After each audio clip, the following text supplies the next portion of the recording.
Box chain stitch. അതിനായിട്ട് 2 ലൈനാണ് ആവശ്യമുള്ളത്. അപ്പോൾ നമുക്കിവിടെ സ്റ്റാർട്ട് ചെയ്യാം.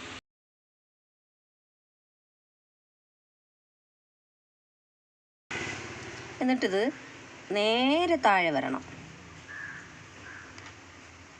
ഇത് ഇപ്പുറത്തേക്ക് വിടണം. എന്നിട്ട് അടുത്ത് വീണ്ടും ആ ലൈനിൽ കൂടെ ഇതിനിങ്ങനെ ചുറ്റി കൊടുക്കണം. കണ്ടല്ലോ, ഇങ്ങനെ വിട്ടിരിക്കണം. ഇത് ഫുള്ളും അങ്ങ് എടുക്കാൻ പാടില്ല. ഇത്രയാകുമ്പോൾ തന്നെ ഇതിൻ്റെ നേർക്ക് താഴെ ഇങ്ങനെ കുത്തി ഇതുപോലെ അപ്പുറത്തെ സൈഡ് എടുക്കണം. ഇനി ഇതിനെ ഒന്ന് വലിച്ചു കൊടുക്കണം. അതിനുശേഷം ഇതും വീണ്ടും ഇങ്ങനെ ആക്കിയിട്ട് ഫുള്ളും വലിച്ചു കൊടുക്കാതെ ഇവിടെ കുത്തിയിട്ട് ഇവിടെ എടുത്തിട്ട് വേണം ഇതിങ്ങനെ വലിച്ച് ഇതിൽ കൂടി എടുക്കണം. ഇതിനെ ലേഡർ ചെയിൻ സ്റ്റിച്ച് എന്നും ഓപ്പൺ ചെയിൻ സ്റ്റിച്ച് എന്നൊക്കെ പറയാം.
ഇത് നമുക്കിനി എങ്ങനെ സ്റ്റോപ്പ് ചെയ്യുന്നത് കാണാം. കണ്ട, ഇത്രയും ഇതായിട്ട് ഒന്ന് വലിച്ചു വിട്ടതിന് ശേഷം ഇവിടെ ഒന്ന് കുത്തി അകത്തേക്ക് പോയിട്ട് ഈ ഭാഗത്തുകൂടി പുറത്തേക്ക് വരണം.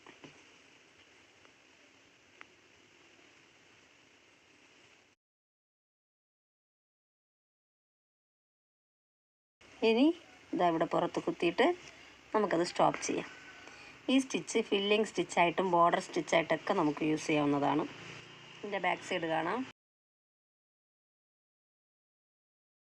നമ്മൾ ഫില്ലിങ് സ്റ്റിച്ചായിട്ട് യൂസ് ചെയ്യുമ്പോൾ ഇത് ഇത്രയും വലിപ്പത്തിൽ ചെയ്യാൻ പാടില്ല. ചെറുതായിട്ട് വേണം ചെയ്യാൻ. Okay, thank you.